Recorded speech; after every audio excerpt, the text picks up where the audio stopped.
इन दिनों choreographer super dancer 4 की जज गीता कपूर अपनी शादी को लेकर काफी चर्चा में। एक तरफ लोगों ने उन्हें बधाइयां देना तो शुरू कर दी, लेकिन एक बार गीता के दिल का दर्द नहीं सुना, उनके मन की बात नहीं सुनी कि आखिर सच में उनकी शादी हुई भी है कि नहीं। जी हाँ, गीता कपूर की मांग में सिंदूर देखते ही फैंस पागल हो गए और बस उनसे हजारों सवाल ही पूछने लगे। कई लोगों ने तो ये भी पूछा कि आपने शादी कब की और वो कौन इंसान है जिसके नाम का सिंदूर आपने लगाया है। इतना ही नहीं, कई लोगों ने उनकी मां के निधन की याद भी दिला दी और अब गीता कपूर ने इन फोटोज के पीछे की सच्चाई के बारे में खुलासा भी कर दिया है। उन्होंने सिंदूर क्यों लगाया, इसका कारण भी बताया है। गीता कपूर ने कहा कि उनकी शादी नहीं हुई है।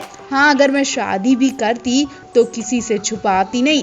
उन्होंने ये भी साझा किया कि वो अभी शादी कैसे कर सकती, क्योंकि उनकी मां का निधन अभी कुछ महीने पहले ही हुआ है। गीता ने कहा कि हाँ, मेरी मां की इच्छा थी कि मैं जल्दी शादी करूं, लेकिन इसका मतलब ये नहीं कि उनके चाहते ही मैं शादी कर लूं। उनकी इच्छा तो पूरी करूंगी, लेकिन एक सही वक्त आने पर। आपको बता दें, इसी जनवरी में गीता की मां का निधन हो गया था। मां के निधन की जानकारी गीता कपूर ने सोशल मीडिया पर दी थी। गीता ने आगे कहा कि मैंने अपनी मांग में सिंदूर लगाया, लेकिन ये मैंने सिर्फ सुपर डांसर 4 के लेटेस्ट फोटो शूट कराने के लिए लगाया था।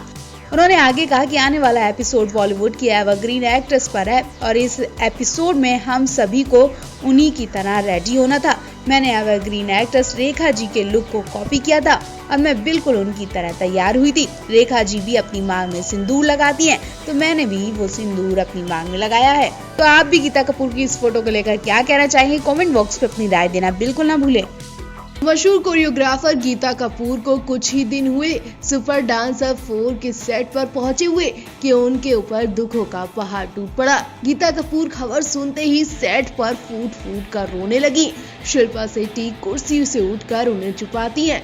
तब तक गीता कपूर का हाल बेहाल हो जाता है। दरअसल एक कंटेस्टेंट बिंदास डांस करती है। जब वो कंटेस्टेंट बताती है कि उसकी मां ने उसे डांस सिखाया, तो गीता को अपनी मां की याद आ जाती है और वो वहीं रोने लगती है। वो मां जो 2 महीने पहले ही गीता से दूर हुई है। कंटेस्टेंट बताती है कि उनकी मां उन्हें बहुत डांट लगाती है, तो गीता बच्ची को बताती है कि तुम्हारी माँ डांटती नहीं है, बल्कि वो डांट के रूप में आशीर्वाद मानो जो खुश नसीब बच्चों को मिलता है। और अब इसके बाद तो गीता के मुंह से एक शब्द नहीं निकला, वो वहीं रोने लगी। छोटे पर्दे पर गीता मां के नाम से पॉपुलर कोरियोग्राफर गीता कपूर इन दिनों सुपर डांसर 4 में नजर आ रही हैं। गीता अपने काम से ज्यादा अपने कूल नेचर की वजह से भी जानी जाती हैं। वो हर किसी का दिल जीत लेती हैं और यही वजह है कि आज इंडस्ट्री में गीता की एक अलग ही पहचान है। कम ही लोग जानते हैं कि 46 साल की हो चुकी गीता ने महज 15 साल की उम्र में फराह खान का ग्रुप ज्वाइन किया था और बाद में उन्होंने फराह खान के साथ कुछ कुछ होता है, दिल तो पागल है, कभी खुशी कभी गम, मोहब्बतें, कल हो ना हो, ओम शांति ओम जैसी कई फिल्मों में बतौर असिस्टेंट काम किया। यही नहीं, इन्होंने कई फिल्मों में बैकग्राउंड डांसर के तौर पर भी काम किया। आपको बता दें, गीता कपूर अपनी मां के बहुत क्लोज थी। वो काम के साथ अपनी मां की सेवा भी करती थी, लेकिन बीते 2 महीने पहले ही गीता की मां रानी कपूर ने गीता का साथ छोड़ दिया। मां से अलग होते ही गीता बिल्कुल अकेली हो गई हैं। बीमारी की वजह से गीता ने अपनी मां की खबर किसी को नहीं दी थी और करीब 1 महीने बाद गीता ने अपनी मां के लिए इमोशनल पोस्ट लिखकर लोगों को जानकारी दी। आपको बता दें, 46 साल की उम्र में भी गीता कुंवारी हैं। गीता ने इसलिए शादी नहीं की क्योंकि उनका मानना है कि उन्हें अब तक उनकी पसंद का कोई लड़का मिला ही नहीं। कुछ टाइम पहले ऐसी भी खबरें आई थी कि गीता मॉडल राजीव खिंची को डेट कर रही थी। खबरें ऐसी भी थी कि गीता बच्चे को गोद लेंगी, लेकिन गीता ने कभी इन सब बातों पर खुलकर बात नहीं की। इसे हम भी एक अफवाह ही मान सकते हैं। फिलहाल जब से गीता की मां का निधन हुआ है, तब से वो बिल्कुल अकेली हो गई हैं। 46 साल की गीता ने फिजा, अशोक, साथिया, ये बेबी, 30 मार खां और तेरे नाल लव हो गया जैसी कई फिल्मों में कोरियोग्राफी की है। इसके अलावा उन्होंने टीवी पर dance India dance, DID little champs और इंडियाज डांसिंग सुपरस्टार की रेगुलर जजेस भी हैं। Singing reality show Indian idol 12 के मंच पर सुपर डांसर चैप्टर 4 के जज बनकर आए अनु मलिक ने पहले ही कंटेस्टेंट पवनदीप राजन के गाने की बेइज्जती खूब की और अब एक और जज को सेट पर ही, जी हाँ, नेशनल टीवी पर लात मारी गई। जी हाँ, अनु मलिक ने हाल ही में पवनदीप के सेट पर बेइज्जती की खूब धज्जियां उड़ाई थी। इतना ही नहीं, अनु मलिक शूटिंग छोड़कर सेट से बाहर हो गए थे। एक तरह से अनु मलिक ने इतने होनहार और होशियार कंटेस्टेंट के मुंह पर तमाचा मारा।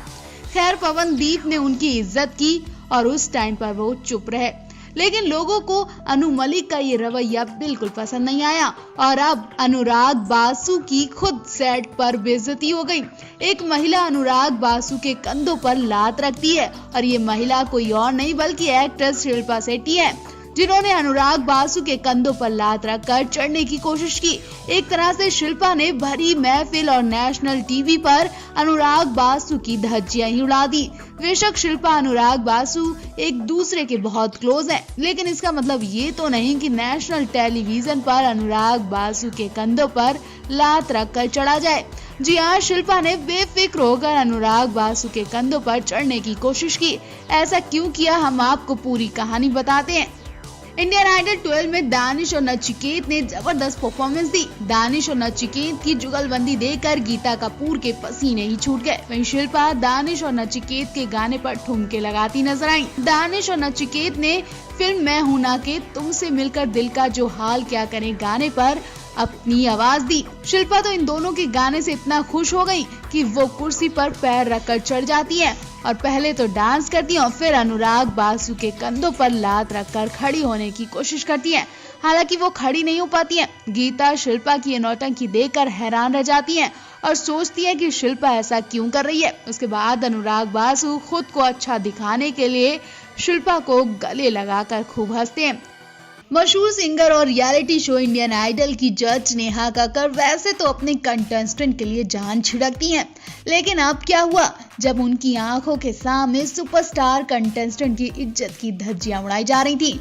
शो की जज होते हुए भी नेहा अपने कंटेस्टेंट की लाज नहीं बचा पाई।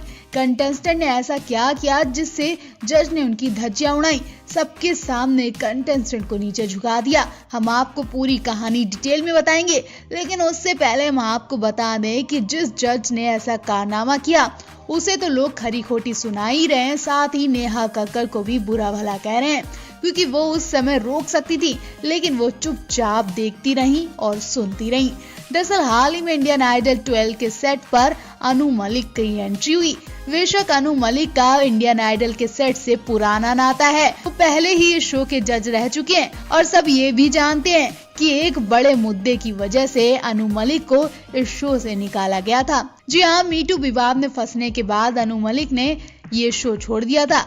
इस बड़े कांड के बाद अनु मलिक पहली बार इस शो में बतौर जज बनकर आए थे।